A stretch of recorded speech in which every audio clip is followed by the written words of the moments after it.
से आए अपने आप को जानो, राजयोग के द्वारा अपना परम पिता पहचानो। इसी राजपथ पर चलकर तुम पालो अपना बसेरा।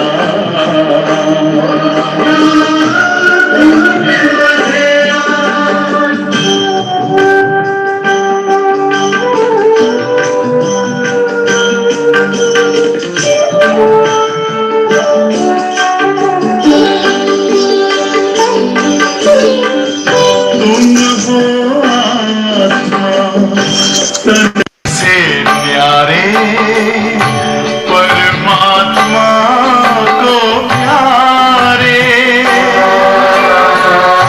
दिव्य गुणों को धारण करके योगी बनो दुलारे। ज्योति बिंदु ही तोड़ेगा माया मोह का घेरा।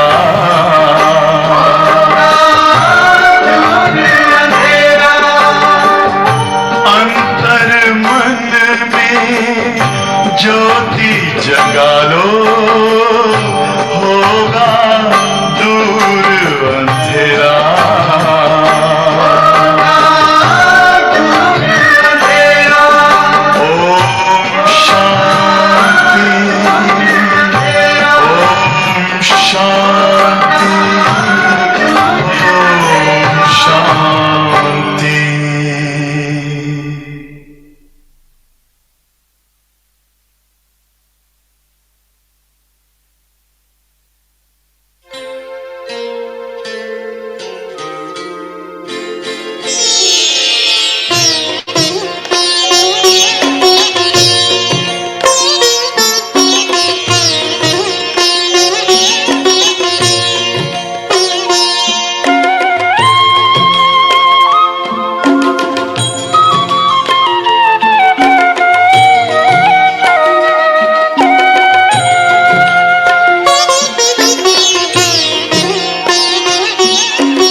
जा बाबा की अंतर द्वार, उड़ जा प्यारे वतन में, नीले अंबर के उस पार। पंछी रे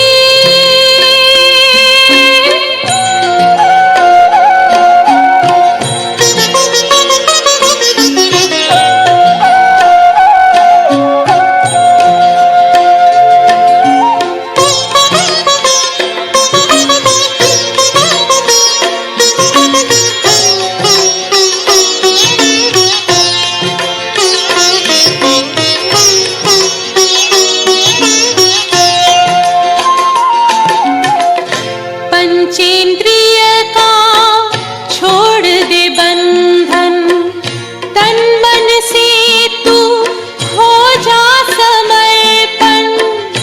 पंचेंद्रिय का छोड़ दे बंधन, तन मन से तू हो जा समर्पण।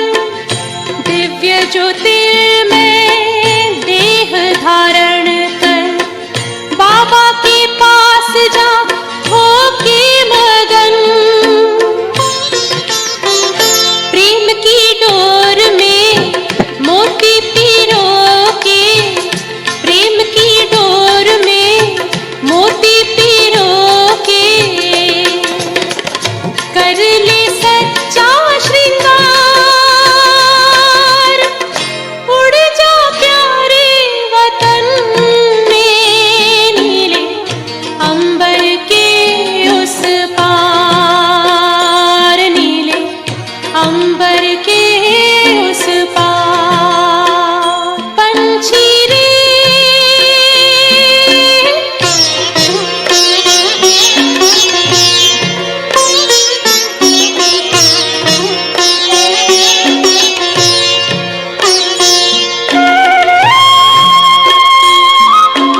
याद प्यार हम सबका देना, लावतन का नजारा, सच्ची लगन से बन जा बाबा के, सच्ची लगन से बन जा बाबा के। तू गले को हार, उड़ जा प्यारे वतन में, नीले अंबर के उस पार, हो नीले अंबर के उस पार। पंछी रे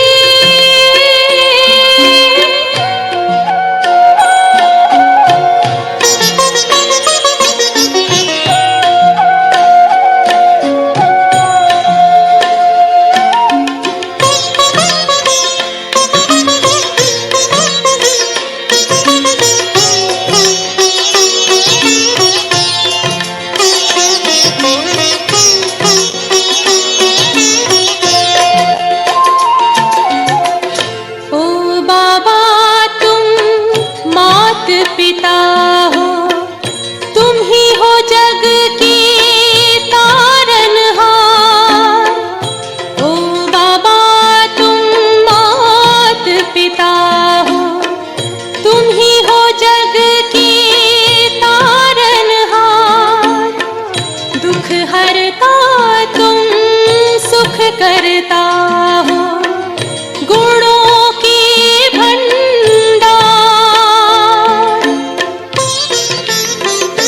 हम सब बच्चे गाते हैं तेरी, हम सब बच्चे गाते हैं तेरी महिमा अपरंपार। उड़ जा प्यारे वतन में, नीले अंबर के उस पार, नीले अंबर के उस पार। पंछी रे उड़ जा प्यारे वतन में, नीले अंबर के उस पार, नीले अंबर के उस पार, हो नीले अंबर के उस पार।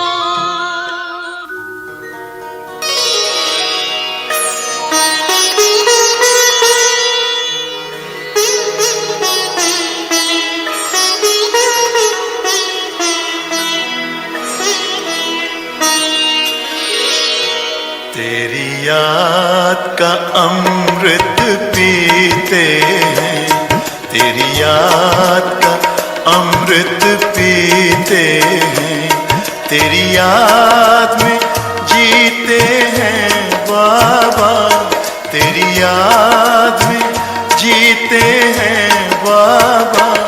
तेरी याद का अमृत पीते हैं, तेरी याद का अमृत पीते हैं।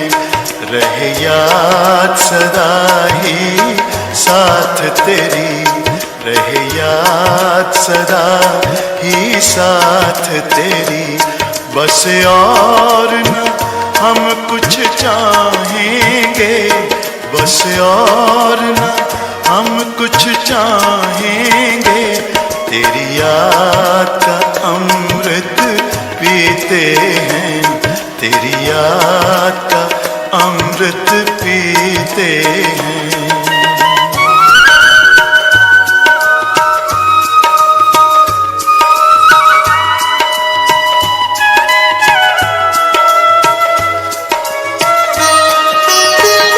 जो पल बीते तेरी यादों में, जो पल बीते तेरी यादों में, वो पल अविनाशी होते हैं, वो पल अविनाशी होते हैं।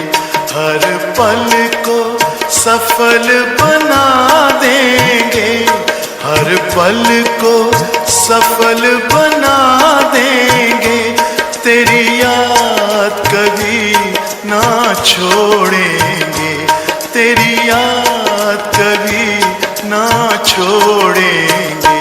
तेरी याद का अमृत पीते हैं, तेरी याद का अमृत पीते हैं।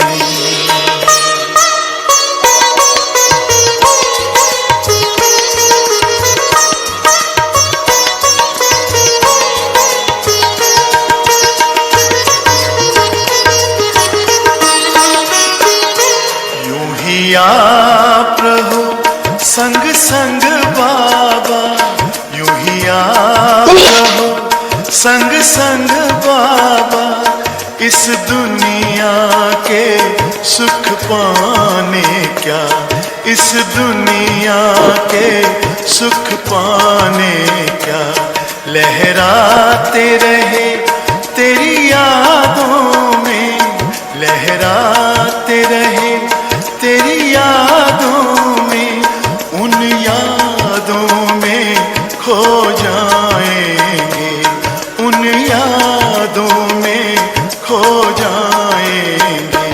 तेरी याद का अमृत पीते हैं, तेरी याद का अमृत पीते हैं, तेरी याद में जीते हैं बाबा, तेरी याद में जीते हैं बाबा, तेरी याद का अमृत पीते हैं, तेरी याद का अमृत पीते हैं।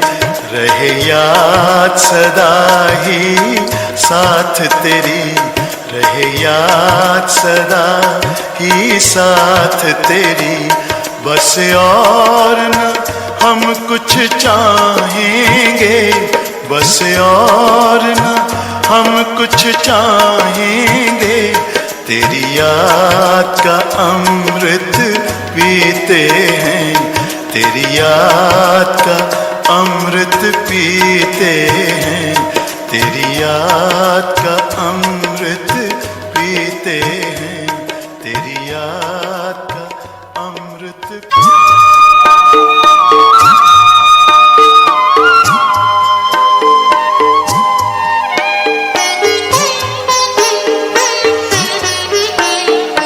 बाबा तेरे हम रहे यही जिंदगी का सार है, बाबा तेरे हम रहे यही जिंदगी का सार है। इस भरे संसार में तेरा प्यार ही आधार है, इस भरे संसार में तेरा प्यार ही आधार है, बाबा तेरे हम रहे।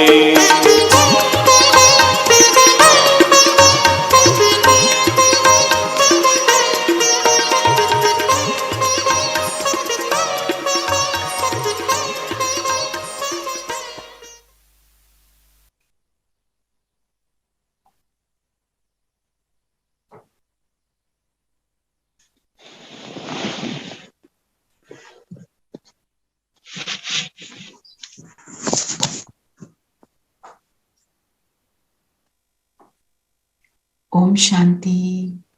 ओम शांति दीदी। शांति दीदी। ओम शांति। शांति दीदी। ओम शांति दीदी। तो आज हमारे साथ फाल्गुनी दीदी हैं,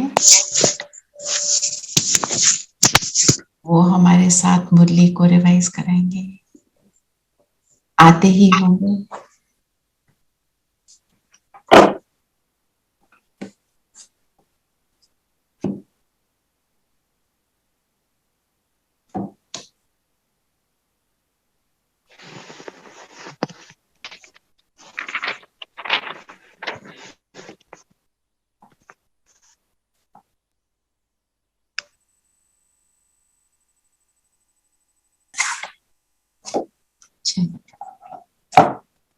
Welcome, Falguni Didi. Thank you for coming.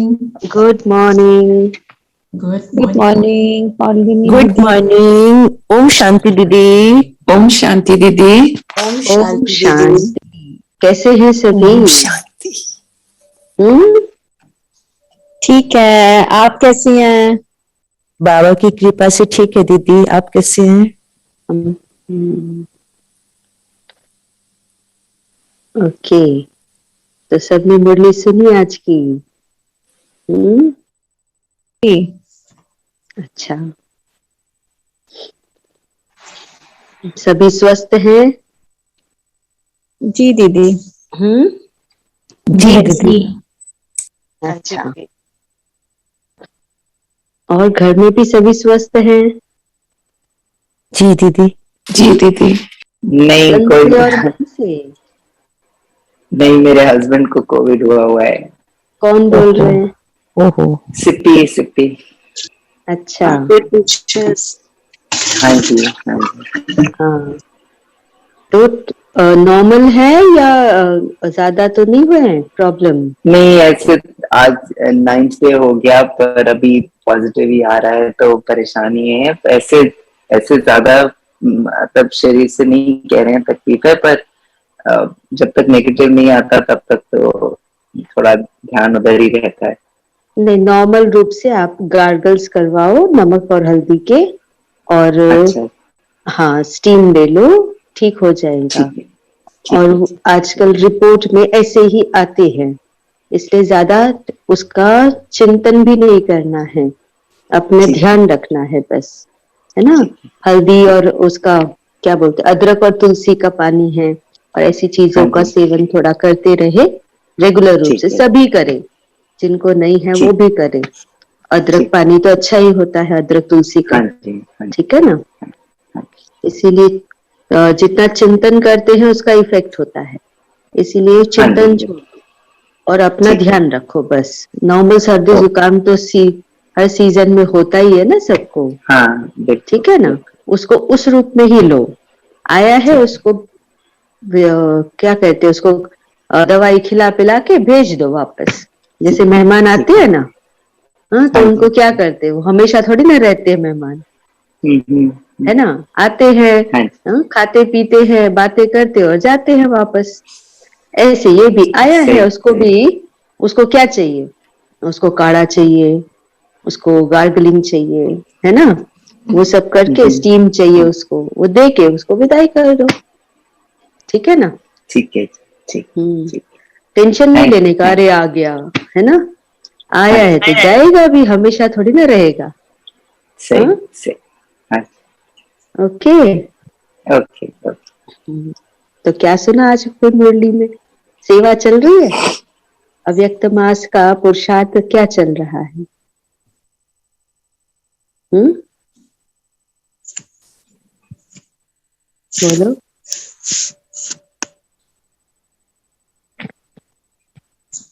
दीदी बाबा का चिंतन चल रहा है, बाबा को याद कर रहे हैं, क्योंकि ये जो ब्रह्मा बाबा का, हम्म, तो उनकी जीवनी, उनकी कहानी, इन सब चीजों पे भी ध्यान दे रहे हैं कि वो उनके समान कैसे बनना है, वो हम्म। कैसे थे, उन्होंने क्या क्या किया, क्या बाबा क्या की जीवन पुरुषार्थ किए। कहानी कौन कौन पढ़ रहे हैं?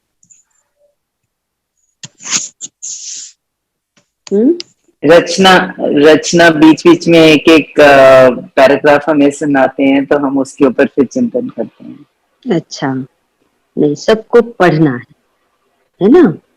शुरू में भी कहा था आप सभी को, क्योंकि बाबा को फॉलो करना है। बाबा यही कहते हैं ना, ब्रह्मा को फॉलो करो। अब ब्रह्मा को फॉलो तो तब करेंगे जानेंगे उसने किया क्या था। अब पता ही नहीं किया क्या, तो हम फॉलो कैसे करेंगे? हाँ? अब ब्रह्मा बाबा को कभी सर्दी जुकाम खांसी सिर दर्द बीमारी कुछ नहीं हुआ होगा, हाँ, नहीं हुआ होगा। नहीं हुआ तो होगा। उन्होंने तो उन्होंने क्या किया, 93 की एज तक शरीर है तो कुछ ना कुछ तो हुआ होगा ना। ऑपरेशन भी हुआ, हाँ, सब कुछ हुआ। तो उन्हों के सामने कितने प्रकार के चैलेंजेस आए होंगे ना, वो चैलेंजेस उसमें लिखे हुए हैं, और बाबा ने कैसे उसका रिस्पॉन्ड किया वो भी सब लिखा है। इसीलिए बाबा कहते हैं ना कि पढ़ो, क्यों? क्योंकि पढ़ेंगे तब हमें पता चलेगा कि बाबा ने कैसे रिस्पॉन्ड किया था, उस सिचुएशन को कैसे फेस किया था, तो हम भी वो कर सकेंगे ना, है ना। इसलिए ऐसे थे ब्रह्मा बाबा, और बाबा की जीवन कहानी जरूर पढ़नी चाहिए, हर एक को पढ़नी चाहिए ना। इंस्पिरेशन मिलता है उससे, हमको ताकत मिलती है। हमारे यज्ञ के फाउंडर क्या थे, कैसे थे, हमें जानने को मिलता है। जब तक जानेंगे नहीं तो फिर करना डिफिकल्ट लगेगा। बाबा कहते हैं लेकिन मेरे से तो होता नहीं है ना। क्यों नहीं होता? क्योंकि हमने उस एग्जाम्पल सैंपल को देखा ही नहीं कि बूढ़ा बाबा कर सकता है 93 की एज तक, सीधा बैठ सकता है, चल सकता है, तो हम क्यों नहीं कर सकते? बाबा एक दिन भी क्लास मिस नहीं करता है, तो हम क्यों नहीं कर सकते? है ना। ऐसे बाबा से इंस्पिरेशन मिलेगा जब हम उसको पढ़ेंगे, ठीक है ना। इसलिए ऐसे थे ब्रह्मा बाबा की एक एक पॉइंट भी पढ़ो और उस पर चिंतन करो कि कैसे इसमें हमको प्रैक्टिस करना है। लिख दिया उसके अंदर, उसको शब्द के रूप में नहीं पढ़ो, लेकिन उसके पीछे भाव क्या है, उसकी डेप्थ क्या है, उसको अंडरस्टैंड करना। मनन चिंतन जिसको कहते हैं, है ना। जैसे खाना होता है ना, खाना ऐसे ही तो पेट में नहीं चला जाता ना, उसके लिए पहले प्रोसेस क्या है, ये 32 दांत दिए है ना, उसको चबाओ। कहते हैं कि एक निवाले को 32 बार चबाओ। जो 32 दांत है ना, कहते हैं ऐसा, तो वो पूरा जूस बन जाए फिर अंदर जाने दो ना, तो डाइजेशन इजी होता है ना। लोगों को डाइजेशन की प्रॉब्लम इसीलिए होती है, वो ठीक से चबाते नहीं है। ऐसे ही ज्ञान की पॉइंट का भी मनन चिंतन करना, एक एक पॉइंट पर मनन चिंतन करना। जब उसको डाइजेस्ट करेंगे, प्रैक्टिस में लाएंगे, तब उसकी ताकत मिलेगी। जैसे खाना होता है, उसकी ताकत कब मिलती है? जब अच्छे से वो डाइजेस्ट होता है, वो खून बनता है। ऐसे ही ज्ञान का भी मनन चिंतन जरूरी। बाबा ने कह दिया कांटों के जंगल को फूल बनाना, अच्छा तो इस पर चिंतन करो, कौन सा कांटा फूल बनता है? स्थूल में बनता है?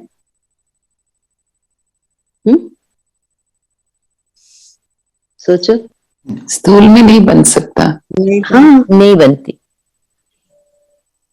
के ऊपर भी फूल खिलाते हैं ना, लेकिन खिलते हैं कि नहीं फूल कांटे के ऊपर? हाँ, स्थूल में भी खिलते हैं। देखे कैक्टस के ऊपर फ्लावर्स होते हैं ना, निकलते हैं ना, तो कांटे को फूल बनाने बहुत मुश्किल से बनते हैं। हाँ, तो वही कांटे को फूल बनाना है।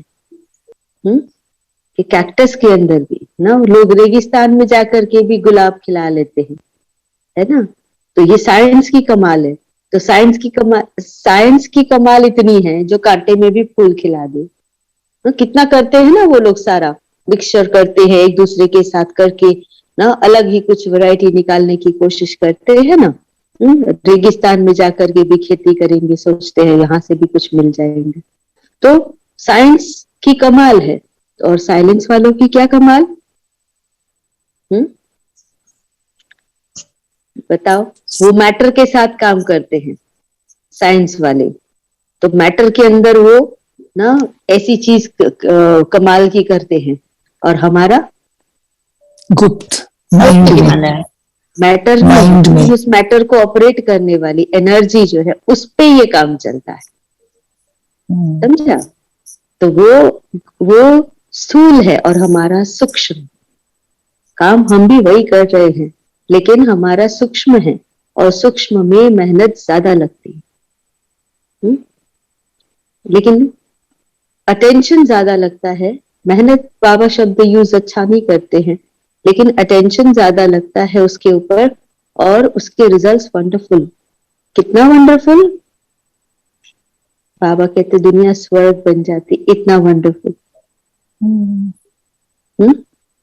सोचो, स्वर्ग और नर्क क्या है? जब आत्मा अपने दैवी गुणों के साथ इस संसार में रहती है, वही तो स्वर्ग है। और जब आत्मा अपने दैवी गुणों को भूल जाती है, उनको यूज नहीं करती है, वही नर्क है। तो कांटे को फूल बनाना, अर्थात जो कांटे जैसे संस्कार हैं, कांटे जैसे निर्णय ले लेते हैं, कांटे जैसे विचार उत्पन्न करते हैं, इन कांटे जैसे जो भी मन, बुद्धि और संस्कार से उत्पन्न होने वाली चीजें हैं, उनको खत्म करना, उसमें फूल खिलाना। कौन सा वाला? आत्मा के ओरिजिनल गुण का, है ना? आत्मा के ओरिजिनल रूह है गुलाब। क्योंकि आत्मा का ओरिजिनल गुण तो वही है ना। अब जैसे कई होते, वो बीज के अंदर जो चीज है वही तो निकल के आएगा ना। तो वो बीज की स्मृति दिलाते, बाबा कहते वो बीज की स्मृति रखो तो वो फूल खिलेगा। नहीं तो जंगल बन जाता है ना, जैसे संभाल नहीं करते हैं ना, जिन्होंने गुलाब की क्यारी लगाई होगी ना, उनको ध्यान होगा कि जब उसकी संभाल नहीं करते हैं तो क्या होता है, जंगल बन जाता है ना। मन रूपी ना जो बगीचा है, उसका संभाल नहीं रखा तो वो क्या हो गया? Recording in progress. तो कांटों का जंगल बन गया वो। तो कांटे कौन कौन से हैं अंदर? सब विकार। दीदी सभी विकार। हाँ, हमारे 5 विकार। पता है कांटों की भी वैरायटी होती है ना। कोई लंबे पतले कांटे होते हैं, कोई छोटे कांटे होते, कोई मोटे कांटे होते, कोई पतले कांटे होते, कोई बहुत पतले कांटे होते हैं, है ना। तो वो कांटे की वैरायटी होती है, कोई टेढ़े मेढ़े कांटे होते, कोई सीधे सीधे कांटे होते हैं, है ना। गुलाब के टेढ़े होते हैं ना, थोड़े ऐसे झुके हुए। तो वैरायटी कांटे, और कई कांटे उसकी एक कांटा उसमें बहुत सारे कांटे लगे हुए होते हैं, है ना। वो बहुत सारे कांटे हैं, अगर वो लग जाए तो उसको निकालना मुश्किल। होते थे ना बचपन में, खेलते थे ना ऐसे कांटों को लेकर के ना, तो ऐसे कांटे भी होते हैं। तो वैरायटी कांटे। अगर वो बहुत छोटा पतला कांटा है, वो चुभ गया, दिखाई भी नहीं देता है, और वो अगर ब्लड में चला जाए अंदर तो कितनी तकलीफ देगा, है ना। तो उसको निकाला जाता है, और कांटे को निकालने की क्या युक्ति होती है?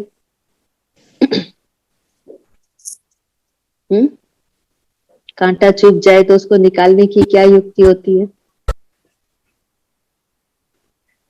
सुई जो होते, सुई से। और सुई भी जितना कांटा अंदर गया है उससे ज्यादा अंदर ले जानी पड़ती है सुई, और उसको पुल करके बाहर निकाला जाता है। इसका मतलब क्या? उतनी ज्यादा सफाई करनी। कड़ा संस्कार तो कड़ा पुरुषार्थ। हाँ, तो जितना अंदर में कांटा है, क्रोध का या लोभ का या ईर्ष्या का या नफरत का या घृणा का या रौब का, कोई भी कांटा है अंदर, उतनी गहराई से, उससे भी ज्यादा गहराई में जाकर के हमें गुण का प्रयोग करना पड़ेगा। ऐसे ही कांटा नहीं निकलेगा। उतना इंटेंसली। अभी देखो, कांटे को हिलेंगे तो, हाथ हिलाएंगे तो कांटा निकल पाएगा? उतना स्थिरता से, इंटेंसली उसको धीरे से लेके जाना पड़ता है ना। सुई ऐसे ही नहीं चुभा देते हैं। कांटा निकालते कितना सावधानी से निकालते हैं ना, है ना। एकदम ऐसे चुभा नहीं देते सुई, नहीं तो खून निकलेगा। लेकिन उस कांटे को जहां से गया है, उसको धीरे धीरे धीरे धीरे उसको हिलाते हुए, कांटे को ना जगह बनाते हुए सुई को अंदर लेके जाते हैं और निकालते हैं ना कांटा। ऐसे करके निकालते हैं कांटा। तो फोकस एंड कंसंट्रेशन, कंसंट्रेशन भी चाहिए, और उसके साथ साथ टेक्निक भी चाहिए, तरीका भी चाहिए। ठीक है ना। तो जब हम ऐसे करते हैं तो वो निकल जाता है कांटा। ऐसे ही अपने आप के साथ अटेंशन देना। कोई ऐसा संस्कार है जिससे लगता है कि इससे मेरी खुशी गायब हो रही है या इससे मेरे अंदर में हलचल हो रही है, कोई भी ऐसी स्थिति, कोई भी ऐसा संकल्प, कोई भी ऐसा या कोई भी ऐसी पास्ट की बात या कोई भी ऐसी चीज, दूसरे का व्यवहार अगर मेरे अंदर हलचल पैदा कर रहा है तो वो कोई ना कोई प्रकार का कांटा है, छोटा है या बड़ा है या लंबा है या पतला है या मोटा है, कोई ना कोई कांटा है। अब इस कांटे के कारण से दर्द ही तो होगा ही, तो उसको निकालेंगे कैसे? समझो किसी के कोई संस्कार से हमको अंदर में हलचल होती है, चुभता है वो कांटा की तरह, तो उसके संस्कार के कारण से अब मेरे को दर्द हो क्यों रहा है? क्योंकि उसका उसी संस्कार को मैं बार बार देख रही हूं, है ना? तो अब उस कांटे को अगर मुझे निकालना है तो क्या करना होगा? क्या करना होगा? एक तो दीदी अटेंशन और अभ्यास, अटेंशन देनी पड़ेगी। कब मैं मतलब किस चीज पर अटेंशन देंगे? अपने हम सिचुएशन से डिटैच होकर हमको बाबा से कनेक्ट होना है। उसी सिचुएशन में अगर घुसे रहेंगे तो तब तक दर्द ही रहेगी। और बाबा के ज्ञान को उस सिचुएशन में तुरंत अप्लाई करना है। फर्स्ट ऑफ ऑल तो डिटैच होके मतलब कौन सी ज्ञान की बात को, कि सुई भी तो लेनी पड़ती है उस अनुसार ही। हाँ बिल्कुल। बात को लेंगे, समझो किसी का संस्कार मुझे ना डिस्टर्ब कर रहा है, कोई समझो किसी को कोई बात बोलते वो करते ही नहीं है, बार बार तो मेरे अंदर इरिटेशन हो रही, हलचल के रूप में इरिटेशन, है ना? तो अब मुझे क्या करना है? मैं शुभ भावना रखनी है।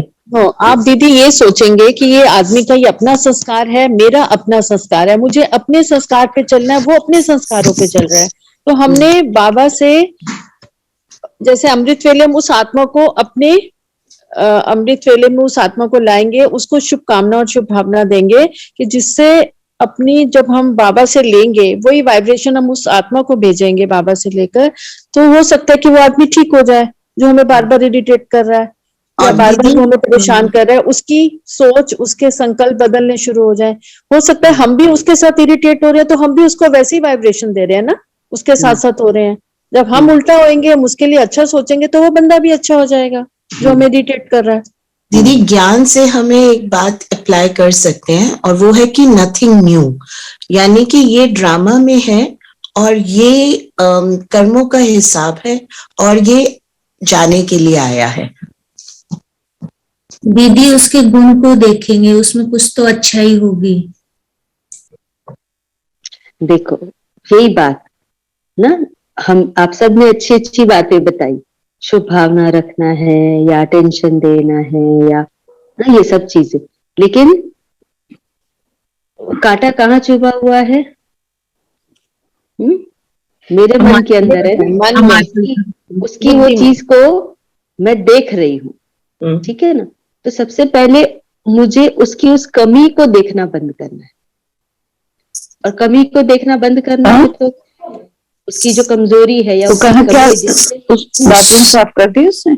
अगर हम उसको आत्मा समझेंगे, देखेंगे तो तो हमारी जो ध्यान या नजर है वो उसके गुणों पर ही जाएगी। बिल्कुल। तो इसीलिए हमें उसकी होता क्या है ना, उसके गुणों के ऊपर अटेंशन रखने का काम करना पड़ेगा। पर दीदी एक भी होता है ना, वो तुम भूलने की कोशिश करते हो, वो उसका संस्कार फिर सामने आता है तो मुश्किल होता है। भूलने की कोशिश करते हो पर वो दोबारा वही बात होती है, तो थोड़ा कठिन होता है। हाँ, वो तो आएगा क्योंकि हम अपने संस्कार पे काम कर रहे हैं ना, उसके संस्कार पे थोड़ी ना काम कर रहे हैं ना।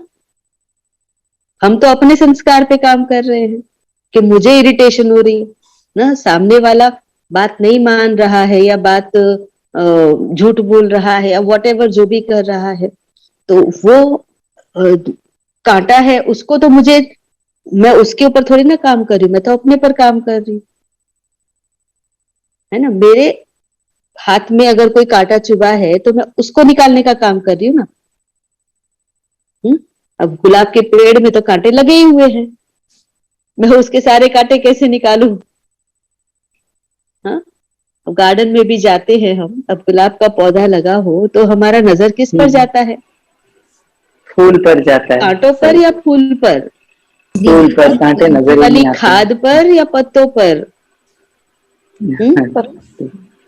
सोचो, फूलों पर जाता है ना अटेंशन। तो फूल देखते हैं हम कि कितने अच्छे फूल खिले हुए, और इतने सारे पत्ते हैं वो क्यों नहीं देख रहे हो? फूलों पर नजर जा रही है, 4 फूल खिले हुए उस पे। 50 पत्ते हैं, सैकड़ों पत्ते हैं, उस पर नजर नहीं जा रही है। डालियां है, उस पे सैकड़ों कांटे हैं, उसको नहीं देख रहे हो आप। नीचे खाद है, उसकी रूट्स है, वो सब तो नहीं दिखाई दे रहा ना, फूल को देख रहे हो। यही काम हमको प्रैक्टिकल लाइफ में भी करना है ना। जब हमारा अटेंशन सिर्फ उन फूलों के ऊपर होगा, यानी कि उनकी अच्छे संस्कारों पर होगा, क्योंकि मेरे अंदर इरिटेशन कब आती है? जब मैं उसकी बुराई को देखूं। मुझे मेरी इरिटेशन खत्म करनी है ना, तो उस बुराई को देखना बंद करके, दिखेगा तो सही वो व्यक्ति, तो उसकी अच्छाई को देखना पड़ेगा मुझे। और अच्छाई देखेंगे तभी वो शुभ भावना निकलेगी, शुभ भावना ऐसे ही नहीं निकलती। कितना ब्यूटीफुली एक्सप्लेन किया आपने दीदी। पर दीदी उस आत्मा को हमें उस आत्मा को हमें अपने सुबह जैसे हम उठते हैं अमृत वेला, उसको लाना पड़ेगा। उसके लिए वो सब कुछ भी करने की भी, मतलब इतना कुछ करने की भी जरूरत नहीं है, आपका नेचुरल नेचर बन जाए। बस झाड़ पत्ते नहीं देखने, बस फूल देखना है। सिर्फ अच्छाई देखनी है उसकी। आपका नेचुरल संस्कार में वो लाना है। जैसे दिए का ना नेचुरल नेचर रोशनी देना है ना, अगरबत्ती का नेचुरल नेचर खुशबू देना है ना, उसको सिर्फ जगाना है। ऐसे ही यहाँ पर अवेयर रखना है ना कि मैं कौन हूं। सिर्फ इतना ही याद रखो, मैं कौन हूं। I am peaceful, I am pure, I am powerful. इस अवेयरनेस में रहे ना, यही जागृत रहना है। और जब ये रोशनी जग रही है तो उसकी रोशनी तो सबको मिलेगी ना। पर दीदी आप तो पीसफुल बन रहे हो, आप अपने आप को भी ये कह नहीं, यही तो करना है, और क्या करना है। दूसरा अगर नहीं होता, वो लगातार कंटिन्यूसली अगर उसका वो वैसे ही बिहेवियर है, तब वो नहीं चेंज हो रहा। भी हम दूसरे के परिवर्तन के बारे में सोच रहे हैं। ये नहीं हो सकता कि गुलाब के पौधे पर कांटे नहीं हो। गुलाब के पौधे पर तो कांटे होंगे ना। तो हर एक आत्मा के संस्कार है ना। वो अपने पर पुरुषार्थ थोड़ी ना कर रहा है, पुरुषार्थ तो हम अपने पर कर रहे हैं ना। तो हमें अपने पर अटेंशन देना है। और जब हम ना गुलाब की क्यारी लगाते हैं तो उसके अंदर भी क्या करते हैं? अगर वो जंगल की तरह बन गई है तो फिर हम उसको कटिंग करके, कटिंग करके, सब करके ठीक करते हैं ना उसको, है ना। ऐसे ही उसकी संभाल की जाती है। तो वैसे ही हर एक आत्मा का अपना पार्ट है, संस्कार है। तो उसमें हम उसको थोड़ा सा मदद कर सकते हैं, लेकिन उसके संस्कार हम कैसे बदल सकते हैं? दूसरे के संस्कार को बदलने का काम हमारा है ही नहीं। हमारा काम अपने संस्कार को बदलना है। जब हम बदलेंगे तो जग बदलेगा।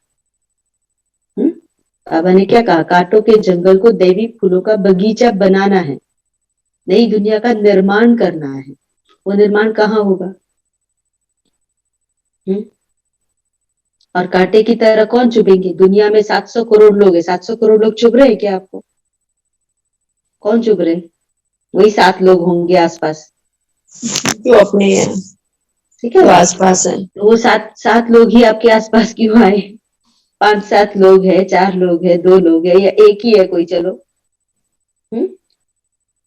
है ना। तो उसके साथ कुछ ना कुछ हिसाब किताब है ना। तो उस समय पर उसकी अच्छाइयों को देखते हुए ना उसको शुभ भावना देंगे, तब उसके अंदर भी परिवर्तन, वो अपना पुरुषार्थ करेगा। मुझे अपनी दृष्टिकोण बदलना है, मैं उसको नहीं बदल सकती हूँ। जैसे समझो कोई व्यक्ति बीमार है, तो बीमार है तो मैं उसको प्रोवाइड कर सकती हूँ मेडिसिन, मैं उसको डॉक्टर की कंसल्टेशन के लिए मदद कर सकती हूँ, मैं उसको खाना पानी बेड पर दे सकती हूँ, उसकी जरूरतें पूरी कर सकती हूँ, लेकिन उसकी जो ट्रीटमेंट है उसको तो उसे ही लेना पड़ेगा ना। वो हम थोड़ी ना ले सकते हैं, भाई तुम्हारे लिए गोली मैं खा लेती हूँ, ठीक हो जाओ, ऐसा होता है? हाँ, ऐसा तो नहीं होता। नहीं। तो गोली तो उसको ही खानी है, लेकिन हम क्या करते हैं, टाइम टाइम पर उसको गोली दे देते हैं, खाना दे देते हैं ना, जो उसकी जरूरत है पूरी कर लेते हैं, है ना, फल दे देते हैं, जो भी उसको जरूरत है वो देते हैं। तो वो शुभ भावना और वो हेल्प जो है वो उसको ठीक कर देती है। क्यों करते हैं ये सब भी, कि मुझे वो ना ठीक हो जाए जल्दी से। नहीं तो अगर ये खाना पानी दवा ठीक से नहीं मिलेगा तो वो 3 दिन के बदले 30 दिन लगाएगा ठीक होने में। तो इसी तरह से हमारी शुभ भावना, अच्छा व्यवहार, मीठे बोल सामने वाली आत्मा को ठीक होने में मदद करते। तो हम किसी और के लिए कुछ नहीं कर रहे, अपने लिए कर रहे हैं। हाँ? अपने संस्कारों को बनाना है ना, यही तो चैलेंज है। देवता किसने बनना है? किसने बनना है? हमने हमने बनना है। हम सब ने। हम अच्छे बनेंगे तो दूसरा अपने आप- बनना है ना। अब जिसने आईएएस के लिए एग्जामिनेशन दे रहा है, अपीयर कर रहा है, तो आईएएस के पेपर की तैयारी कौन करेगा? कोई मेडिकल प्रोफेशनल बनना चाहता है तो मेडिकल के पेपर की तैयारी कौन करेगा? जिसको बनना है। हाँ, हम कहे ये क्यों नहीं पढ़ता मेरी किताबें? हाँ? अरे मेरे को डॉक्टर बनना है तो मेडिकल की किताबें मुझे पढ़नी पड़ेगी, मुझे इंजीनियर बनना है तो इंजीनियर की किताबें मुझे पढ़नी पड़ेगी। अब उसको नहीं बनना इंजीनियर, उसने कोई और स्ट्रीम ली हुई, वो अपनी पढ़ाई कर रहा है, मुझे अपनी पढ़ाई पर ध्यान देना है ना। हाँ, हम इंस्पायर कर सकते हैं, किसी को मोटिवेट कर सकते हैं, लेकिन हम करें वैसे ही सब लोग हो जाए, ऐसा पॉसिबल नहीं है। ऐसा नहीं है पॉसिबल। हमें अपने ऊपर ध्यान देना है बस, अपने संस्कारों को परिवर्तन करना, ठीक है ना। तो आज की मुरली से कोई बात समझ नहीं आई है किसी को तो पूछ सकते हैं।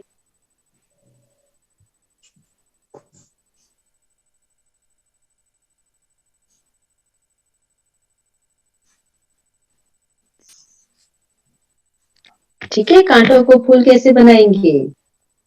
हाँ, अपने अंदर अगर कांटे हैं तो उनको निकालना। छुपा हुआ कोई कांटा है ना, वो दर्द देता रहता है, उसको निकालना है तो उतना ही डीप गुण का प्रयोग करना पड़ेगा।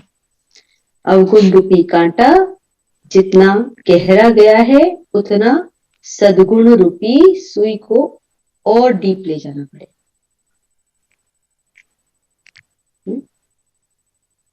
अगर समझो दिन में किसी की 10 बार गलती दिखाई देती है तो वो कांटे के रूप में चुभती है, तो उसको मुझे 10 से ज्यादा बार उसकी अच्छाई को देखना पड़ेगा। सिंपल तरीका अगर देखे तो मुझे 11 बार कम से कम उसकी अच्छाई देखनी पड़ेगी, तो वो 10 बार वाला निकल के बाहर जाएगा कांटा, ठीक है ना। ओके, कोई प्रश्न आज? वो कुछ पूछने लगा था कुछ पूछ रहे थे कुमकुम ने, आप कुछ कह रहे थे? नहीं, मैं कह रही थी जी दीदी। अच्छा, अच्छा, आज की मुरली में कौन सा गुण सीखा?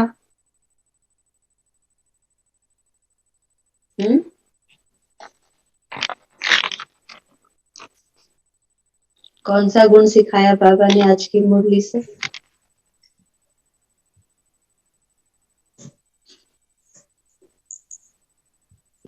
बोलिए। कांटों को जंगल को देवी फूलों का बगीचा बनाना है हमको। वो तो कर्म हो गया, उसके पीछे गुण क्या? उसके पीछे गुण ये है, कौन सा है? नई नई दुनिया का निर्माण करना है, वो भी करा मैं।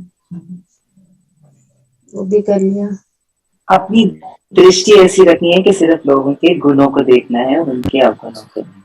यही अभिमानी बनना है। गुणग्राही दृष्टि।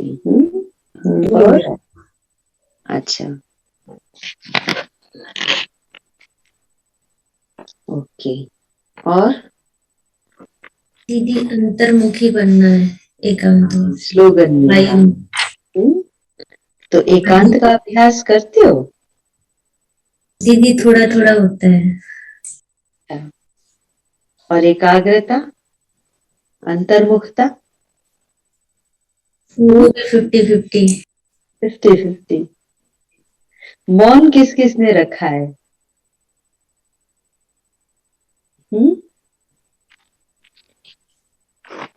मौन कभी किया है? दीदी कंप्लीट तो होती नहीं है। हाँ, कभी कभी थोड़ी थोड़ी 1 घंटा आधा घंटा 3-4 घंटे तक किया है। अभी देखो, ये अभ्यास ब्राह्मण को बहुत जरूरी है। ठीक है, क्योंकि आप खुद अनुभव करके देखो इसका। मौन का ना, मौन में साइंस में जैसे बल है ना, ऐसे साइलेंस में ना कमाल का बल है।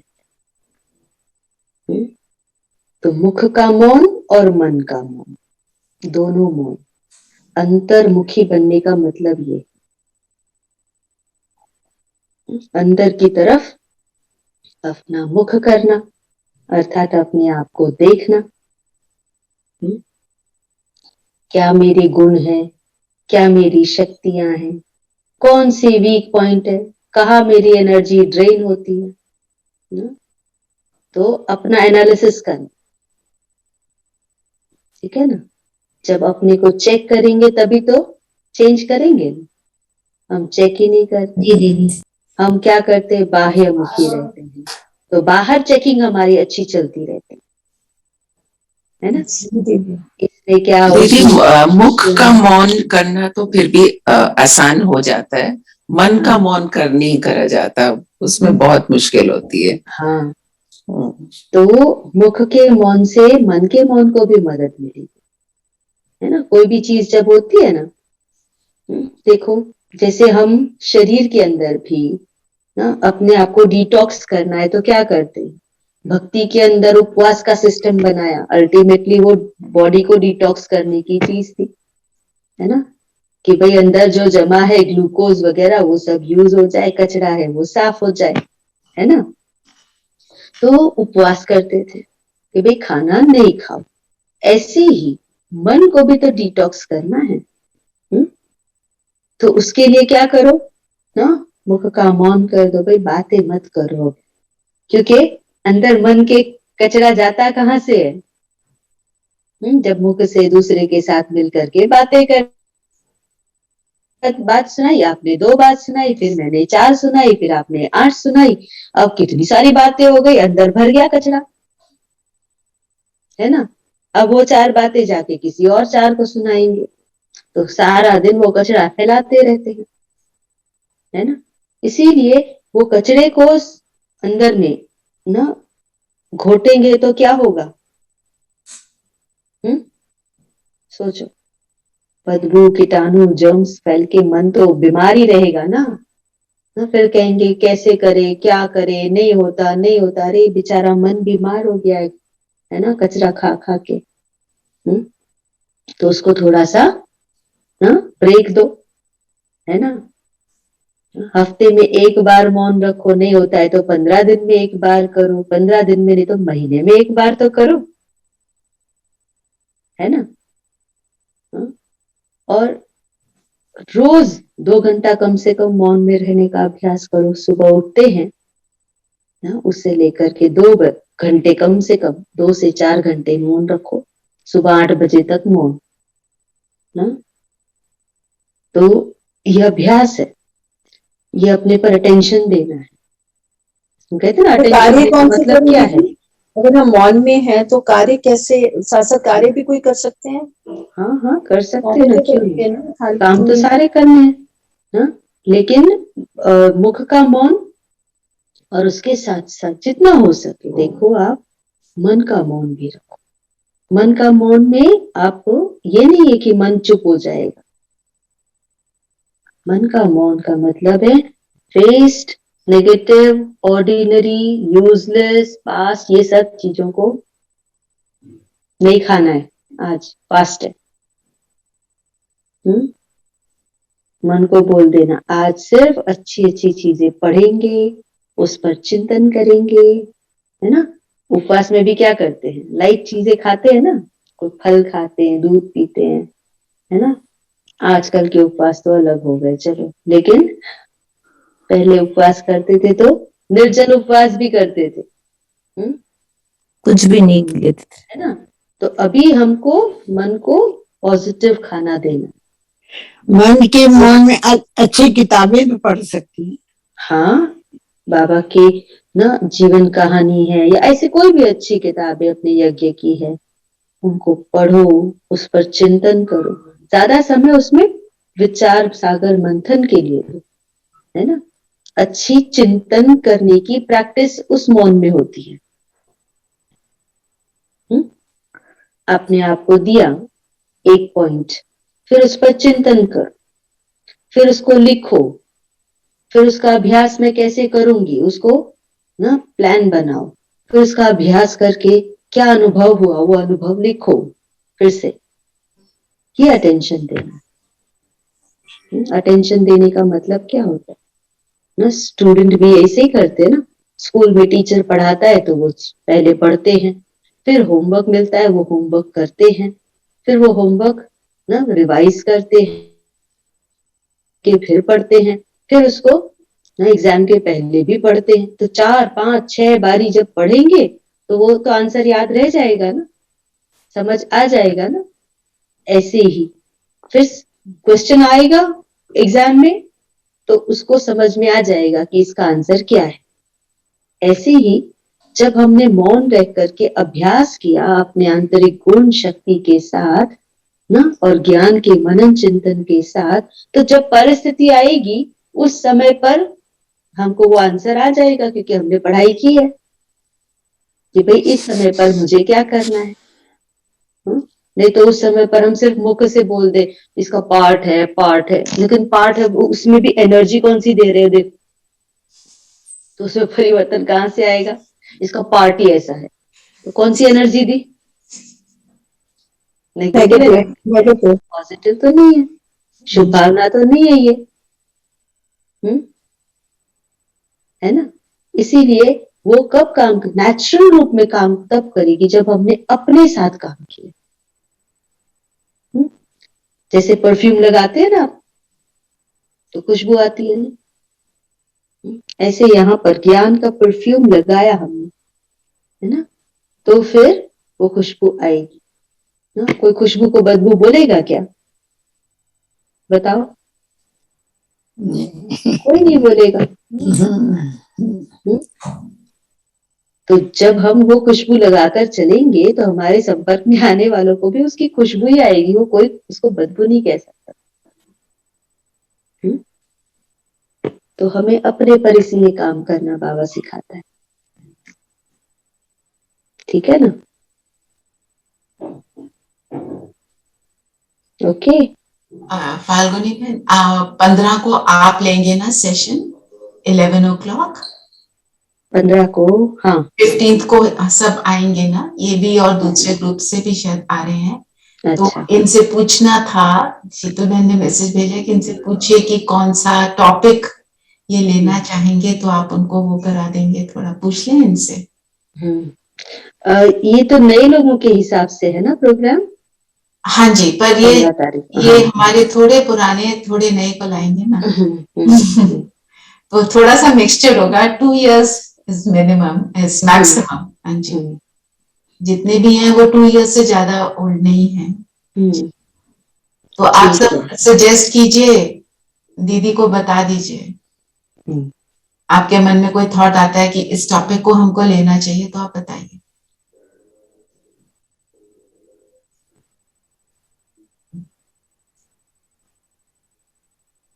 नीरू, आप बताओ, रेणु, कुमकुम सब बताएं ना, अपना बहन सविता, आई मीन आप सब सोचो और बताओ। नहीं तो आप सोचकर मैसेज करना, मैं दीदी को बाद में मैसेज कर दूँ। और दीदी खुद, दीदी को भी मालूम है कि आजकल जो सब से गुजर रहे हैं, जो समय इस समय निकल रहा है, जैसे परिवार, आई मीन इतनी बीमारियों के साथ सब लोग जूझ रहे हैं, और प्रकृति की तरफ से भी बहुत प्रॉब्लम्स आ रही हैं, सब तरफ से। तो आप इसी के ऊपर लेकर जो इस समय हमें क्या करना चाहिए इस समय इनर रेजिलियंस पर लेंगे, ठीक है जी। और ऑल्सो इंटरपर्सनल रिलेशनशिप्स और खुद को कैसे स्ट्रेंथन किया जाए, अगर आप इस पे भी थोड़ा सा इनर रेजिलियंस के अंदर ये सारी चीजें आएंगी। आंतरिक जैसे होती है शक्ति, झेलने की शक्ति। जी दीदी, ठीक है। जो आज की भी मुरली थी वो भी बहुत ही अच्छी थी। आई थिंक जो नए भी आएंगे उनके लिए भी will be very useful. Okay okay, आपके पास 5 मिनट और है, का अभ्यास करेंगे ना। फाल्गुनी बहन, आपके पास 5 मिनट और हैं। हम वो ब्रह्मा बाबा की पढ़ लेते हैं, तो उसमें से आप थोड़ा सा कर लें, जो जहां से कल छोड़ा था। आप पढ़ेंगे कि मैं पढ़ दूं? बताइए आप कैसे। आपके पास है तो पेज 19 का जो है ना, ज्योतिर्लिंगम शिव का तथा कलयुगी सृष्टि के महाविनाश का दिव्य साक्षात्कार। मेरे ना मोबाइल में बहुत छोटा दिख रहा है, आप पढ़ो। जी, मैं पढ़ देती हूँ, आप इसका वो चिंतन कर लेंगे। ज्योतिर्लिंगम शिव का तथा कलयुगी सृष्टि का महाविनाश का दिव्य साक्षात्कार। कुछ समय के बाद दादा वाराणसी में चले गए। वहां वे अपने एक मित्र की वाटिका में बैठकर मनन किया करते थे। वहां एकांत में बैठकर जब वे प्रभु चिंतन करते तो उन्हें नित्य नए अनुभव और कई दिव्य साक्षात्कार हुआ करते थे। तब वे अपने घर में जो पत्र लिखा करते थे उससे यह बात स्पष्ट मालूम होती थी। ब्रह्मा कुमारी ब्रिज इंदिरा जी दादा की लौकिक पुत्र वधू कहती थी कि तब दादा ने एक पत्र में लिखा, खजाना बहुत है, पा रहा हूं। दूसरे पत्र में लिखा, चाबी मिल गई, पा लिया। इस प्रकार के 5 पत्र दादा ने हम लोगों को लिखे थे। उन्हीं दिनों दादा के अनेक अलौकिक अनुभव हुए और उस स्थिति में दादा ने लिखा कि पा लिया जो था कि पाना, और क्या बाकी रहा। एक दिन दादा को निराकार ज्योतिर्लिंगम शिव परमात्मा का साक्षात्कार हुआ तथा कलयुगी सृष्टि में महाविनाश का साक्षात्कार भी हुआ। दादा ने देखा कि बहुत ही भयंकर बम बनाए गए हैं। उनके विस्फोट से असहाय अग्नि निकल रही है। उन्हें आभास हुआ कि 5000 वर्ष पहले महाभारत युद्ध में जिन अस्त्रों का प्रयोग हुआ था, जिन्हें महाभारत ग्रंथ में अग्नि बाण, ब्रह्मास्त्र और मसूल कहा गया है, ये वही अस्त्र शस्त्र हैं और इन्हीं द्वारा अमेरिका तथा यूरोपवासी लोगों का महाविनाश हो रहा है। दादा को जिन दिनों ये साक्षात्कार हुआ, उन दिनों में अमेरिका ने atom bomb, hydrogen bomb Hiroshima और नागासाकी पर नहीं फेंके थे, बल्कि तब वैज्ञानिक लोग प्रयोगशाला में ही उन पर अभी प्रयोग कर रहे थे। तब रूस और अमेरिका आपस में मित्र राष्ट्र थे और जर्मनी तथा जापान के विरुद्ध उनका संयुक्त मोर्चा था। तब दादा को परम पिता परमात्मा ने दिव्य चक्षु देकर ये अग्रिम साक्षात्कार कराए थे कि आगे चलकर ये दोनों देश एक दूसरे के शत्रु बन जाएंगे और एक विश्व युद्ध होगा जो कि अंतिम होगा। उसमें इन अस्त्रों शस्त्रों के प्रयोग से बहुत ही थोड़े से समय में एक अग्नि ज्वाला में भारत से बाहर दूसरे देशों में एक महाविनाश हो जाएगा। इतना ही पढ़ो, आगे पढ़ो, बताइए। आपका म्यूटेड है दीदी। अच्छा, तो बाबा की जीवन कहानी पढ़ रहे हैं ना। तो बाबा की ये वो स्टेज थी उस समय पर जब बाबा में शिव बाबा आए थे ना। इसके पहले आपने पढ़ा होगा ना कि यशोदा माता ने कहा था बाबा को कि बाबा अभी अपनी एज हो गई, अभी तो वानप्रस्थी बन जाना चाहिए, है ना। तब बाबा ने क्या कहा था उस समय? बाबा ने कहा था कि अरे अभी मुझे इतनी कमाई कर लूं, उसके बाद सोचेंगे ना। उसके बाद ही बाबा ने जो अनुभव किए, उसके बाद जो साक्षात्कार किए धीरे धीरे, तो उसमें उनका वैराग्य पूरा आ गया था। और ये वो समय था जब बाबा ने अपनी पार्टनरशिप भी शायद ना खत्म करने के लिए संकल्प कर लिया था और बाबा ने ये साक्षात्कार किए थे। और ये जो साक्षात्कार है, बाबा ने जो अर्जुन को दिखाते ना महाभारत की स्टोरी, जिसमें क्या था, महाभारत की स्टोरी में अर्जुन को साक्षात्कार कराए थे ना। क्या कहा था कि भाई तुम ये युद्ध करोगे तो जो है तुम्हें राज्य मिलेगा नई दुनिया का ना। तो बाबा शिव बाबा को भी ये साक्षात्कार कराया पुरानी दुनिया का भी। उनको ये भी कहा था कि ये तो सब मरे पड़े हैं ना, ये तो सब मरे पड़े हैं, तुम्हें कुछ नहीं करना। तो एक विनाश का भी साक्षात्कार कराया और अर्जुन को नई दुनिया के लिए भी बोला, और उसके बाद फिर विराट रूप का दर्शन कराया था, है ना। ऐसे ही शिव बाबा ने जो है ब्रह्मा को भी पहले विनाश का साक्षात्कार कराया ना, कि कैसे ये दुनिया तबाह होनी है। और बाबा के मुख से भी निकला, बस करो प्रभु, मैं और नहीं देख सकता ना।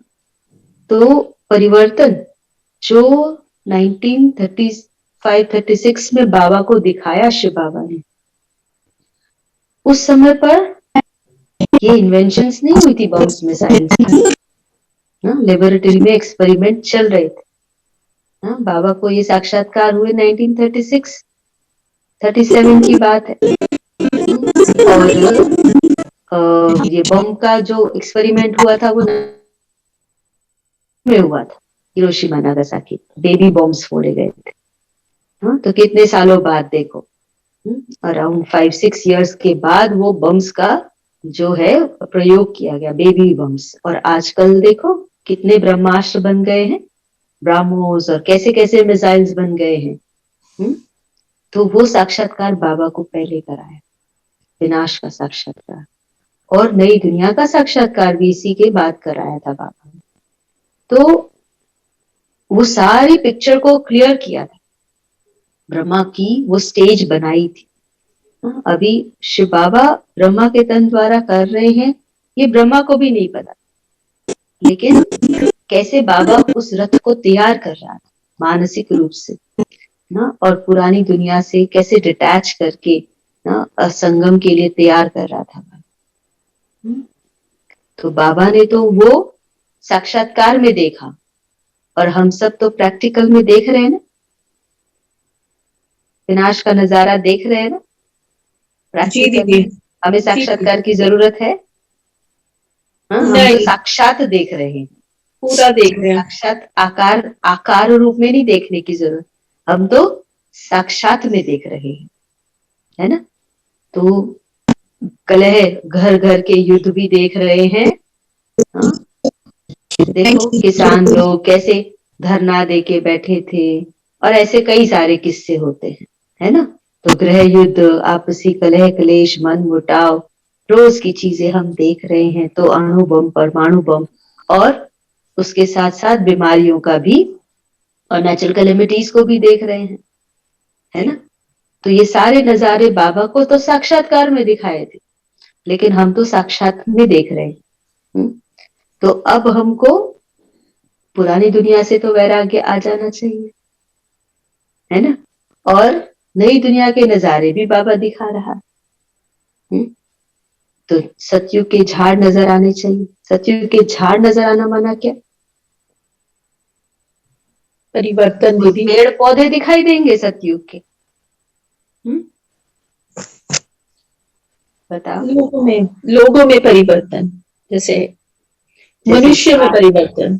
जैसे झाड़ होता है ना, झाड़ में ना जैसे फैमिली ट्री होती है, जैसे ऑर्गेनाइजेशन ट्री होती है, तो उसके अंदर सारे डिफरेंट लेवल के लोग, सब कुछ होता है ना।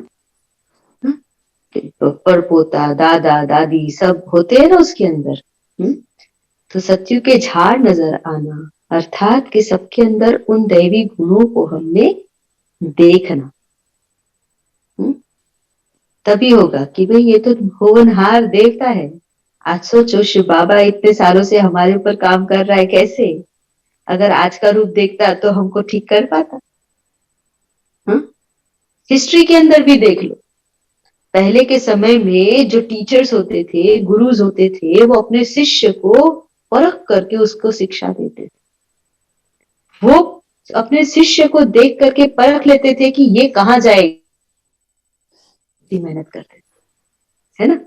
जैसे गुरु का दिखाते हैं ना, चाणक्य ने देखा अपने शिष्य के अंदर और उसको राजा बनाया ना, क्या था वो।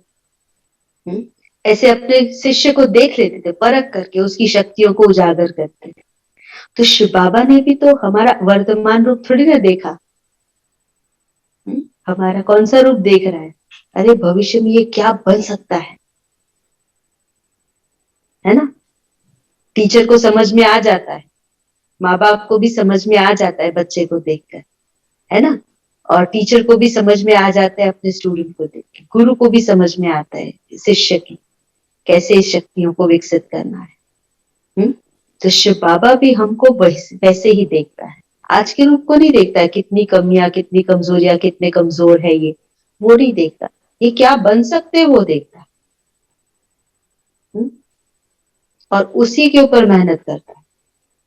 तो बाबा जैसे हमको देखता है, किस नजर से देखता है कि ये मेरे होवनहार ना देवी और देवताएं हैं, राजकुमार राजकुमारियां हैं, सतयुग के विश्व के परिवर्तक है, आधार मूर्त, उद्धार मूर्त है। कितने टाइटल देता है रोज।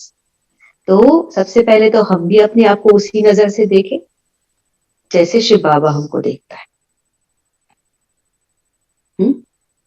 हमारी शक्ति कमजोर तब हो जाती है, या हम दूसरों की कमियां भी तब देखने लग जाते हैं, क्योंकि हमारे को अपने ऊपर ही अपनी ही स्मृतियां याद नहीं रहती कि हम है कौन ना। डॉक्टर अगर भूल जाए कि मैं डॉक्टर हूं, तो वो पेशेंट को ट्रीट कैसे करेगा? कर सकेगा? वो कहे सारे आसपास पेशेंट ही पेशेंट है, क्या करूं, मैं भी बीमार हो जाता हूं है ना। ऐसे थोड़ी होगा। वो तो जितने पेंडेमिक होगा वहां जाकर के भी करेगा सेवा। डॉक्टर है ना, उसको याद है मैं डॉक्टर हूं, मुझे बीमारी दूर करनी है। तो हमें भी ये याद रहना चाहिए हम कौन है ना। विश्व के आधार मूर्त है, उद्धार मूर्त है हम ना, शांति दूत है हम ना, सतयुगी देवी और देवताएं। तो वो संस्कार तो जागृत करने पड़ेंगे ना, एमर्ज रहेंगे और इसको यूज करेंगे, तब तो दूसरों को भी, डॉक्टर ठीक रहेगा तो दूसरों को भी ठीक करेगा ना। खुद ही बीमार होके बैठ जाएगा तो क्या करेगा दूसरों के साथ।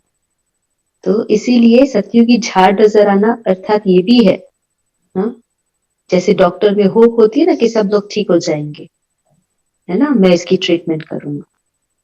तो ऐसे ही हमें भी अंदर में ये झाड़ नजर आने चाहिए, सतयुगी झाड़। अरे अभी दुनिया सतयुग आया कि आया, हम ऐसे दैवी गुण धारण कर लेते हैं, अपने आप को उसी ऊंची नजर से देखें जैसे बाबा हमको देखता है।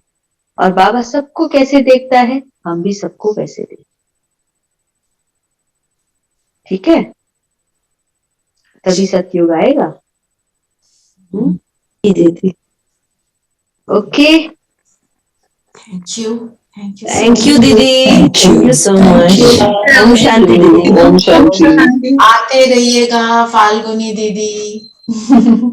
आप बुलाते रहेंगे तो हम आते रहेंगे। हम तो बुलाते ही हैं, हम तो बुलाते ही रहते हैं।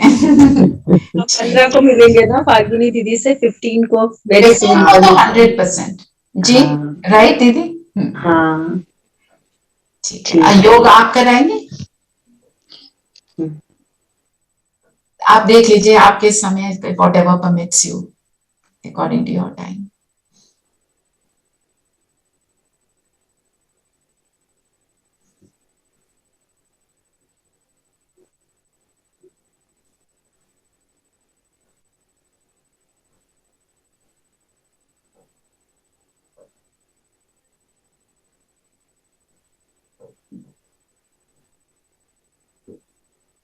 ओम शांति।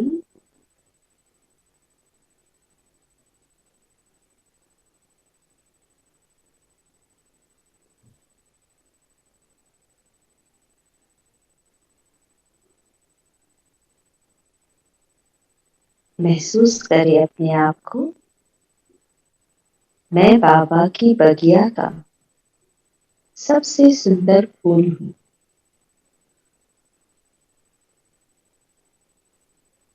शिव बाबा बागवान और ब्रह्मा माली मेरी परवरिश कर मुझे सुंदर रूही गुलाब बना रहे हैं।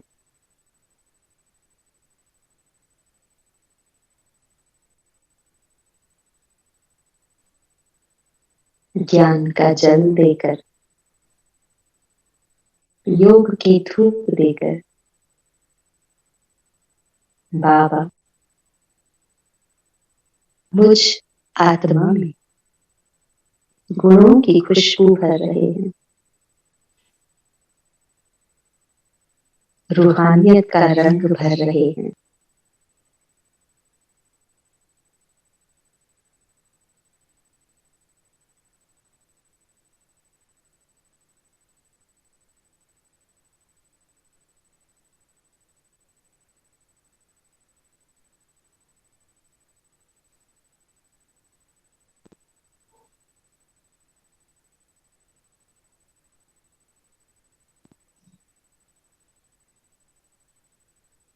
मुझ आत्मा से एक एक कांटे को निकाल कर दूर कर रहे,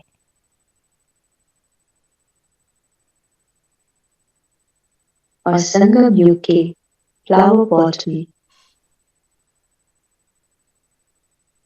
मुझ रूहे गुलाब को बाबा ने रखा है।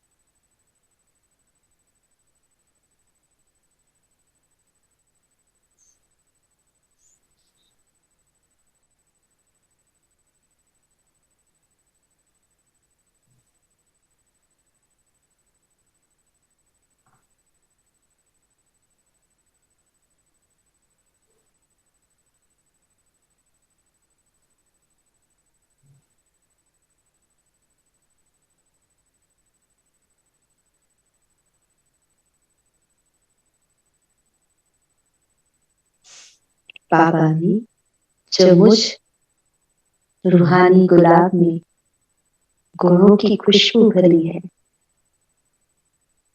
आज सारा दिन उस गुणों की खुशबू को अपने बोल, अपने वाइब्रेशंस, अपने कर्मों द्वारा इस संसार में फैलाएंगे।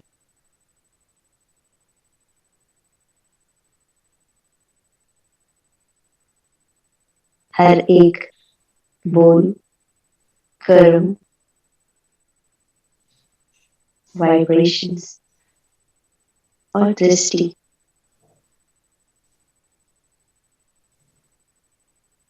जो भी संपर्क में आए, उन्हें परमात्मा की याद दिलाए, उस भगवान की याद दिलाए।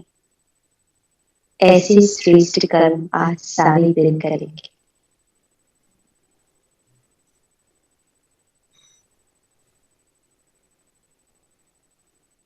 ओम शांति शांति। ओम शांति दीदी, थैंक यू दीदी। शांति। Om Shanti. थैंक यू दीदी। ओम ओम शांति दीदी। ओम शांति। Thank you so much. Recording stopped.